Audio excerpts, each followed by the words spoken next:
this is a fucking basic ass little test of a new kind of fucking weird fan arrangement I've constructed to better the temperatures of my 3080 Ti, which is basically a goddamn fusion reactor inside of my Corsair 780T case.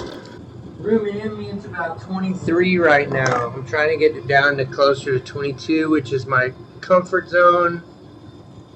However, currently the on-screen stats, and I've just been running around. I've literally left Dying Light 2 here running for about 2 hours or more. Just running about, you know, act like a fucking idiot. Pretty much the highest level of graphics quality. I generally use NVIDIA DLSS quality settings. Let me double check that real quick. Yep. Sharpness, I'm not big on DLSS sharpness. I tend to use reshades, LumaSharpen instead. I've been running here around this area. I'm about to do some flying about and fighting and shit. And as you can see, after 3 or 4 hours of constant playing here, VRAM temps are 74, core temp is 67. When I repasted with Noxua NT-H2, I think it's called, which is the new variant, replacing the previous NT-H1. I could have those numbers backwards, but I've always used that Noxua paste. Primarily because it lasts forever. I run single installs of it for up to 5 years with 0 degradation. It goes on easy. It just works. You know, it's cheap. 10-gram bottle of NT-H2 costs you about 25 bucks.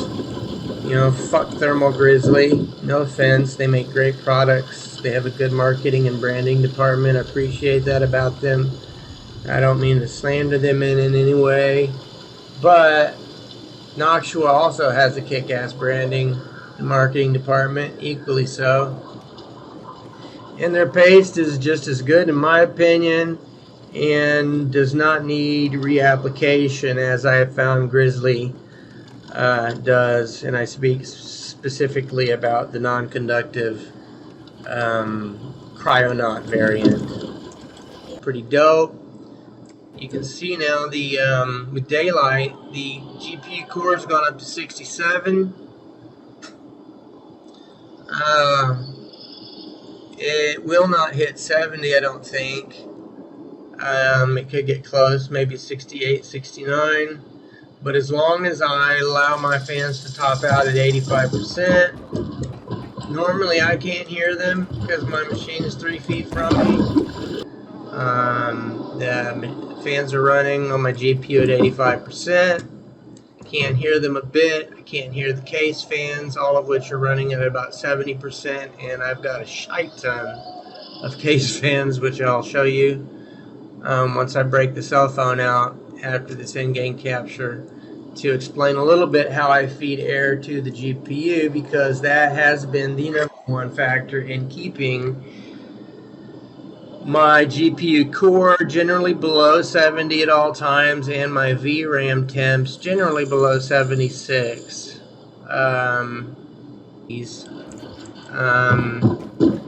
But primarily,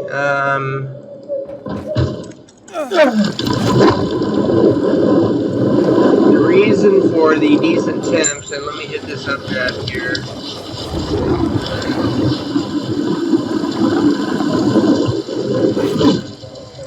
And like I said, I'm going to do a little cell phone video of the work I've done on my case to provide the best airflow to this mid-range cooler, XC3 non for the win cooler, which you can see is doing a pretty respectable job with fan speed at 85%. I'm happy, 67 degrees or so. And this is a fairly taxing game. I'm already over 16 gig system RAM, as you can see. I'm using Luma Sharpen for various things, or a reshade for Luma Sharpen and HDR.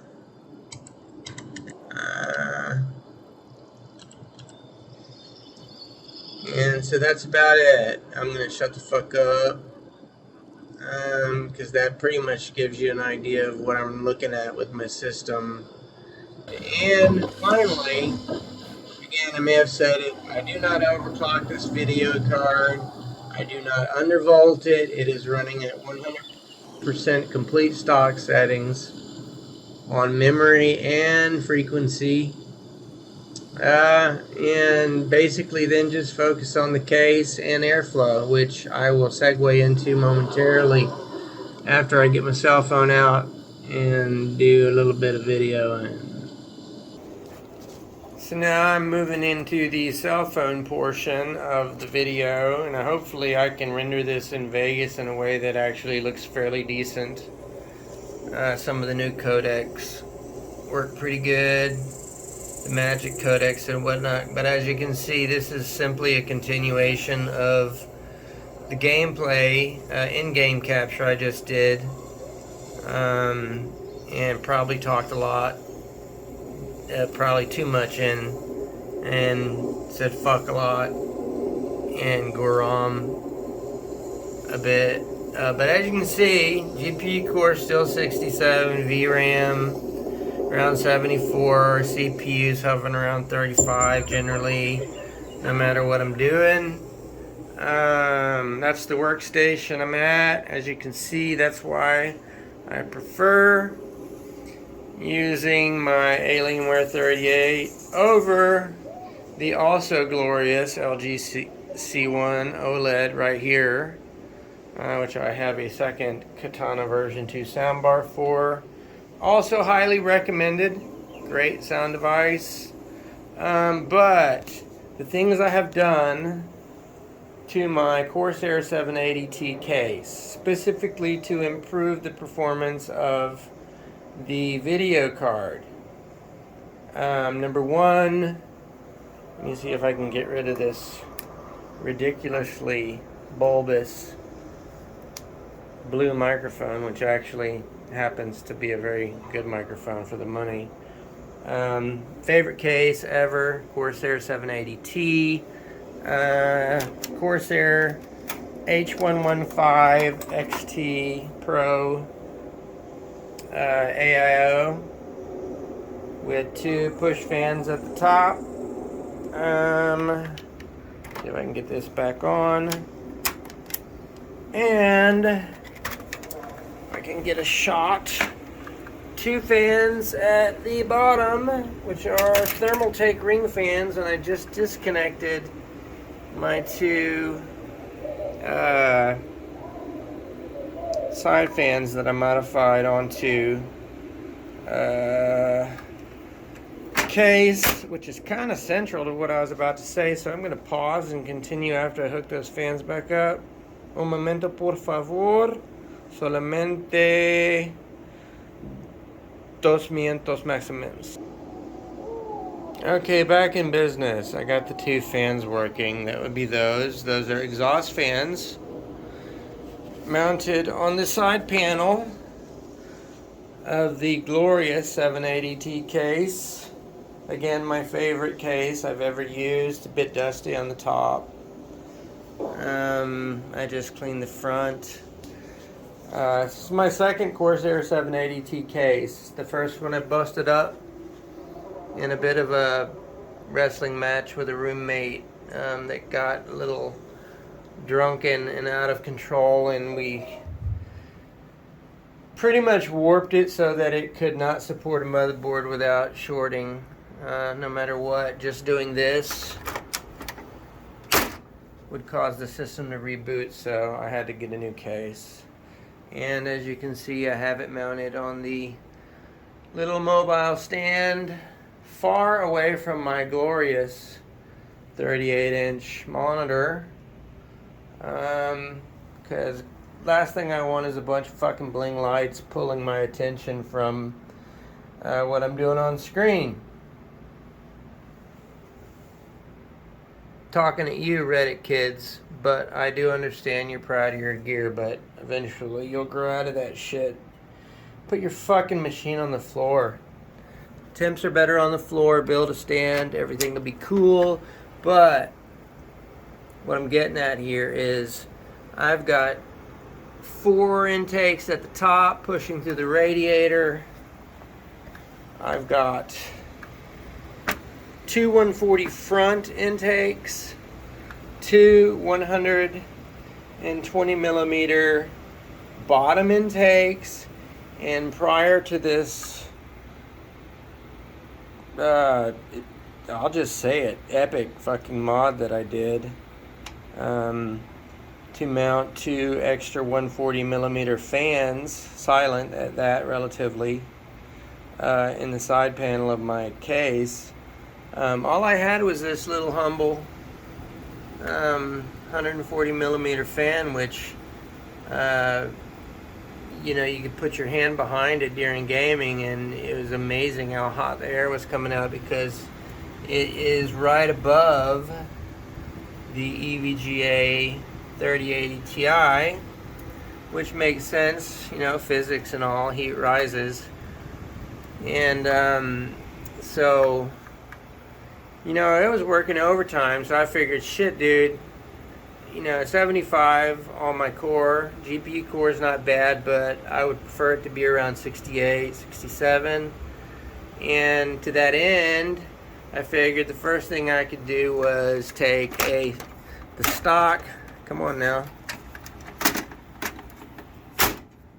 the stock 780T side panel, which I have an extra one right here, as you can see on my mod bench. Let me get this shot out of the way. I have an extra one because, like I said, I busted up my first case, so I have an extra side panel, and therefore was able to realize my long-standing dream of cutting holes in acrylic with a hole saw. It worked great. Go slow. Use a mixture of dish soap and water and a nice hole saw with a pilot bit, and you'll be fine.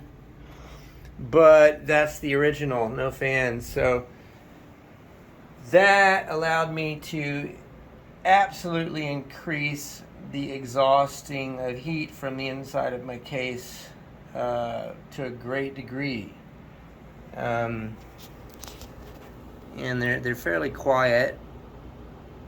That's at a medium setting. I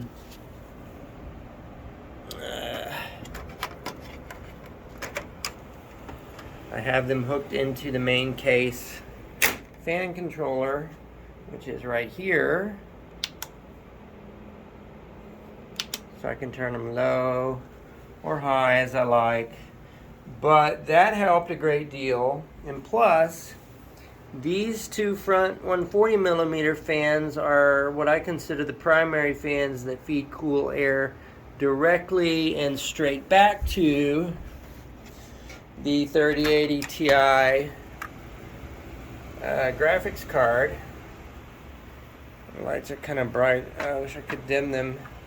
But those are shooting right back. But I figured, hey, why not put another fan, 140 millimeter, right there sitting on top of the 2 110 intakes at the bottom, but also, most importantly, right in front of the bottom primary front 140.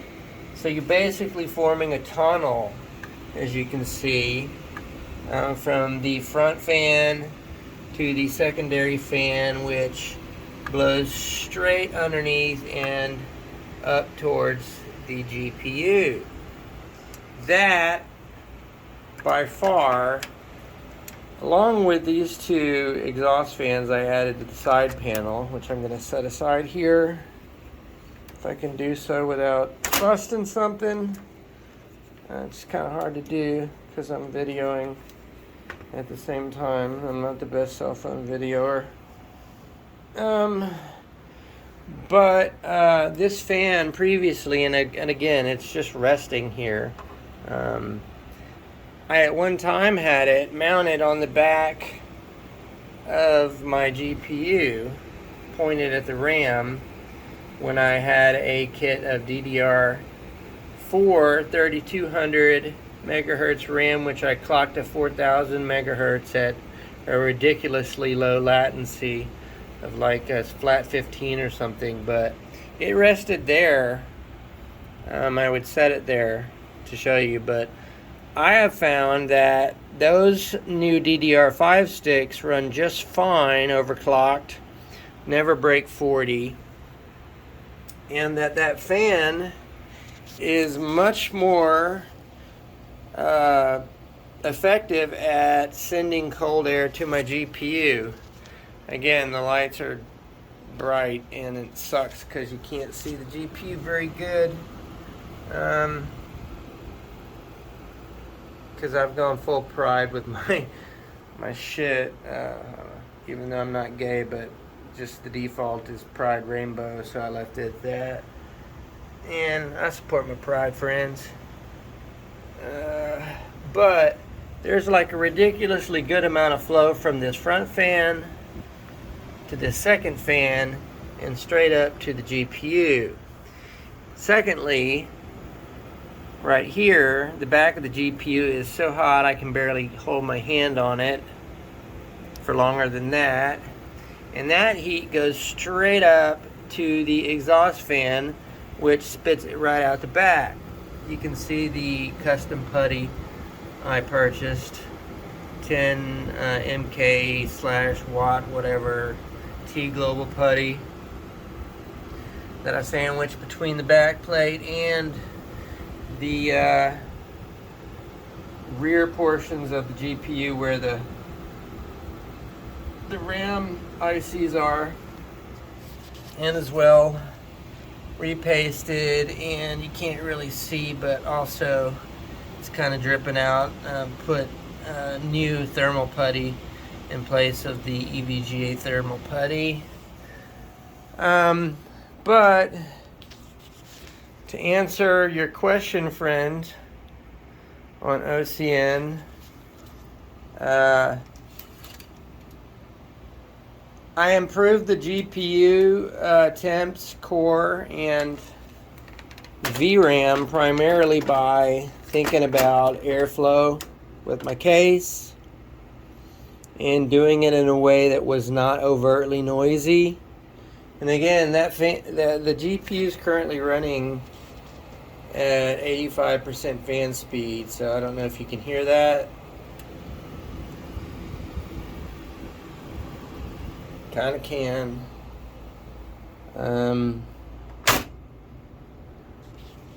But those two fans, admittedly, they kind of ruin the aesthetic of the 780T case, which is a bit of a icon in as far as I'm concerned, in that it has the ubiquitous two front bay panels still, which are kind of holdovers. I use all analog fan controllers. This is an ancient Sunbeam Rebus fan controller, 4 channels, each channel supporting 20 watts. So basically I can control all 4 of the top push-pull 140 millimeter fans with 2 channels. This controls the top 2. This controls the internal 2, which I choose to leave full blast and leave the top ones at about half speed. This controls the front 2 140s, as you can see. And this one I leave low because it's powering those 2 110s at the bottom. And as you can hear, they're quite noisy, so I leave it low. That directive fan in the middle, which forms a tunnel connecting that bottommost intake front fan to that secondary 140 millimeter fan, which feeds directly air straight to the GPU. It's controlled up here with the 780T's built-in fan controller. That's full blast. That's lowest. You can see the lighting change on the fan. For instance, that's lowest, that's mid-range, that's highest. Similarly, the front panel fans are connected to this same 780T built-in fan controller. That would be the lowest setting. That would be medium. That would be highest. I tend to run it at medium. But overall, that's what allows me to make a what I would call mid-level range 3080 Ti cooling system. That is the EVGA XC3 dual slot cooler, which isn't known to be the best. Again, it's known to be mid-level in the pack, as opposed to, say, the tough variant cooler, which is what I wanted because it's a much better cooler in my opinion. But I've made this work fairly well, I think. The screensaver's kicked in, so I will necessarily go back into the game and check temps.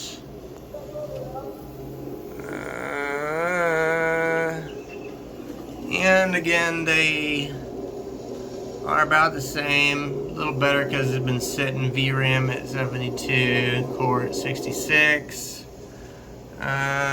frames at 144.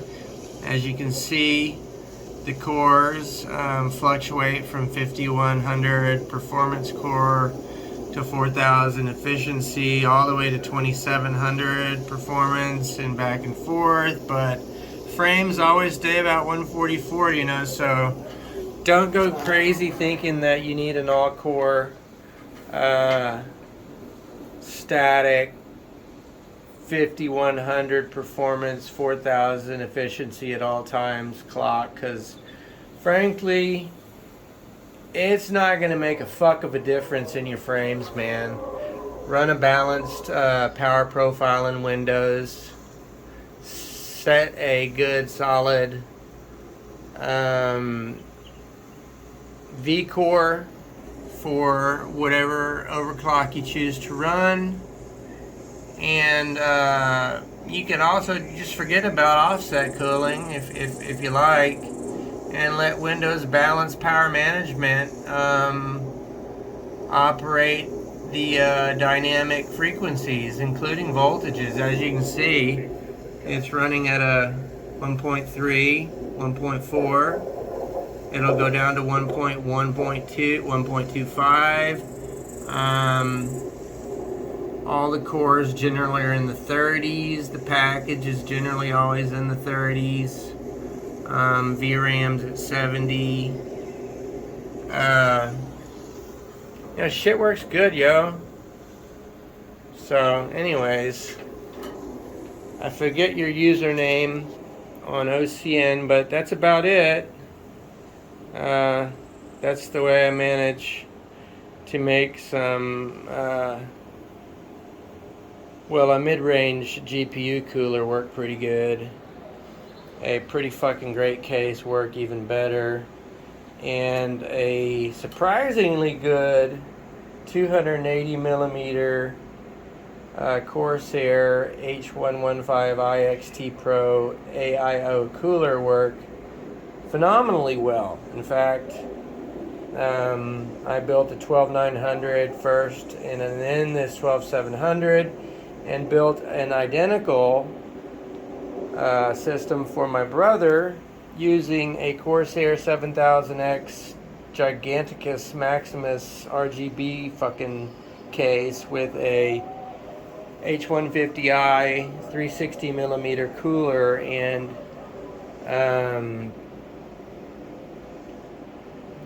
this 280 millimeter cooler, for whatever reason, I don't know, a quirk of the mounting mechanism, perhaps a better bin CPU, but my 280 millimeter cooler outperformed his 360 millimeter cooler in an identical system by a significant degree, by quite a margin, 5 to 8 degrees across the board better. So it's all about airflow, yo. And as you can hear, it's not real loud or anything. If you can deal with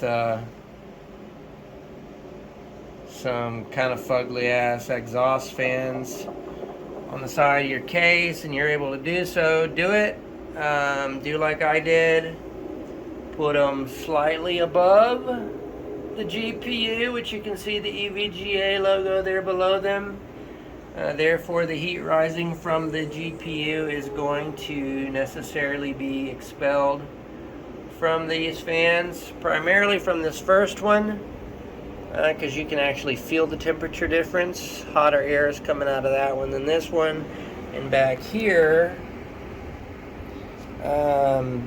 also relatively hot air coming out, because physics, heat is rising from the GPU and out that back exhaust. But that's the rig, man.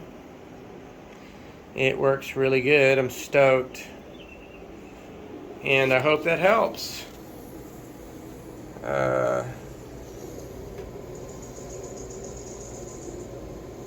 Again, Dying Light has been running at about, I don't know, 4 hours straight now, off and on, sometimes at idle, sometimes flying about.